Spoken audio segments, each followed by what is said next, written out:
Hello, my friends. Welcome back to our study along of the World Order of Bahá'u'lláh, Selected Letters.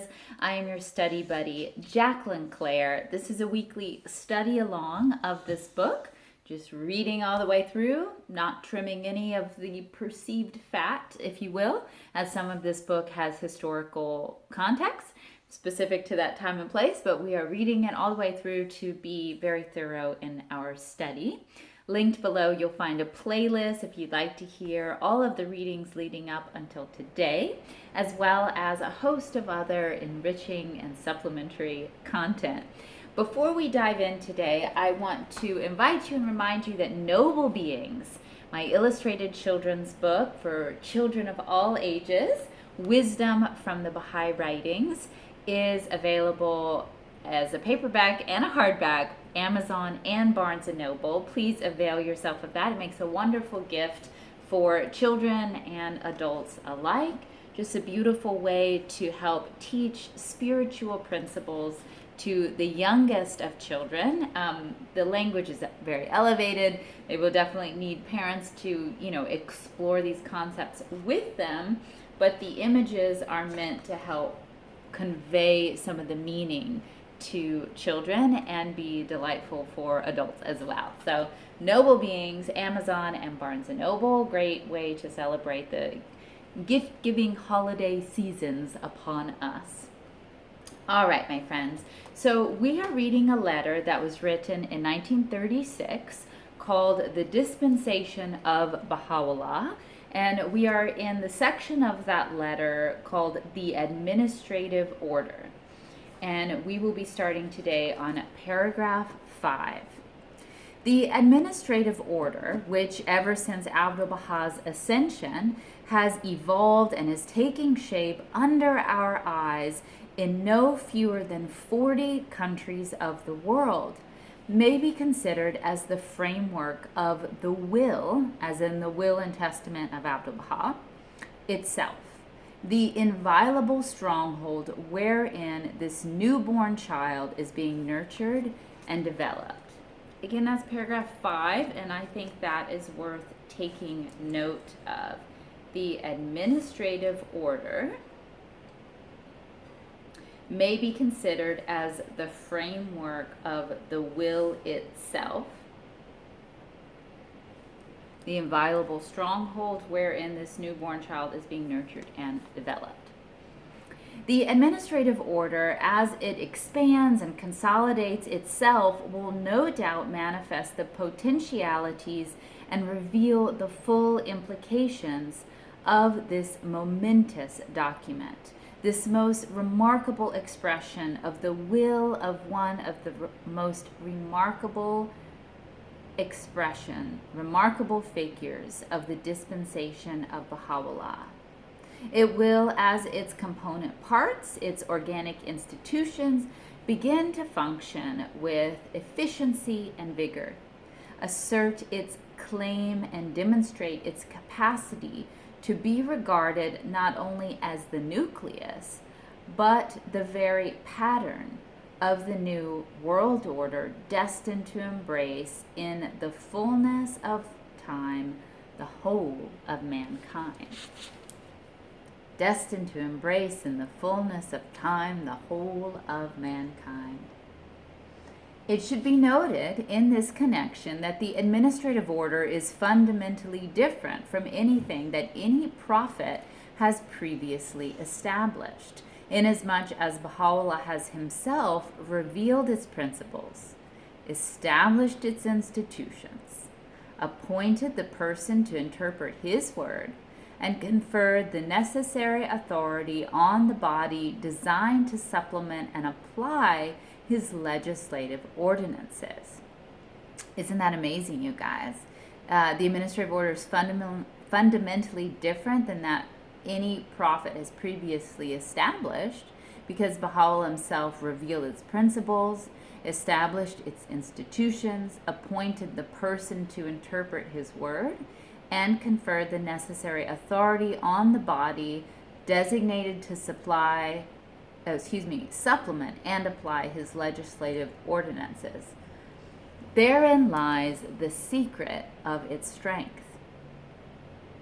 its fundamental distinction, and the guarantee against disintegration and schism.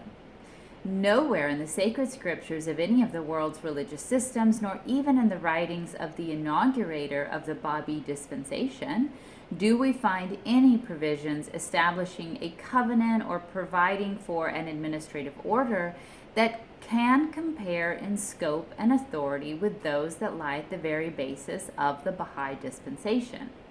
Has either Christianity or Islam, to take an instance, two of the most widely diffused and outstanding among the world's recognized religions, anything to offer that can measure with or be regarded as equivalent to either the Book of Baha'u'llah's Covenant or the Will and Testament of Abdu'l-Baha? Does the text of either the Gospel or the Quran confer sufficient authority upon those leaders and councils that have claimed the right and assume the function of interpreting the provisions of their sacred scriptures and of administering the affairs of their respective communities? Could Peter, the admitted chief of the apostles, or the Imam Ali, the cousin and legitimate successor of the Prophet, produce in support of the primacy with which both had been invested written and explicit affirmations from Christ and Muhammad that could have silenced those who either among their contemporaries or in a later age have repudiated their authority and, by their action, precipitated the schisms that persist until the present day? Where, we may confidently ask, in the recorded sayings of Jesus Christ, whether in the matter of succession or in the provision of a set of specific laws and clearly defined administrative ordinances, as distinguished from purely spiritual principles, can we find anything approaching the detailed injunctions, laws, and warnings that abound in the authenticated utterances of both Baha'u'lláh and Abdu'l-Baha? Can any passage of the Quran, which in respect to its legal code, its administrative and devotional ordinances, marks already a notable advance over previous and more corrupted revelations, be construed as placing upon an unassailable basis the undoubted authority with which Muhammad had verbally and on several occasions invested his successor? Can the author of the Baha'i Dispensation, however much he may have succeeded through the provisions of the Persian Bayan in averting a schism as permanent and catastrophic as those that afflicted Christianity and Islam, can he be said to have produced instruments for the safeguarding of his faith as definite and efficacious as those which must for all time preserve the unity of the organized followers of the faith of Baha'u'lláh? So I have a secret for you. Cheat sheet.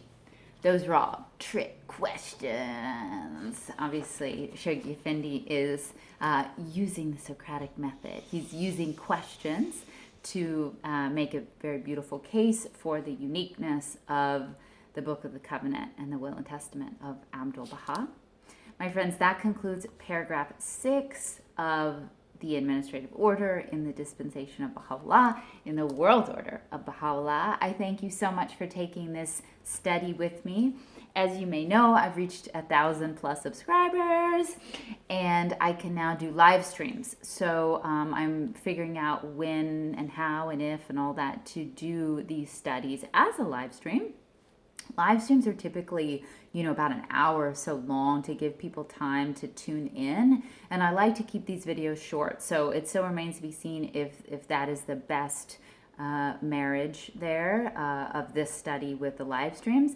But I would be interested if you would enjoy that, and if 2 on Friday is still a good time, or if I should maybe move it a little bit later. Again, I keep these about 15 minutes, so it's not a big time commitment, but if you want to be in on the live stream, you kind of have to be there as soon as possible. So we are exploring that. Feel free to leave your comments on that or any other thoughts on today's study. Please like this video. It does help other people find it, and feel free to share this playlist and the study along with anyone you think may enjoy it. If you would like to support this channel, please check out my Patreon or my tip jar. It's just another way to offer encouragement for this project, as well as my website, Jacqueline Claire Art. That is my full-time vocation, making spiritually inspiring, beautiful things.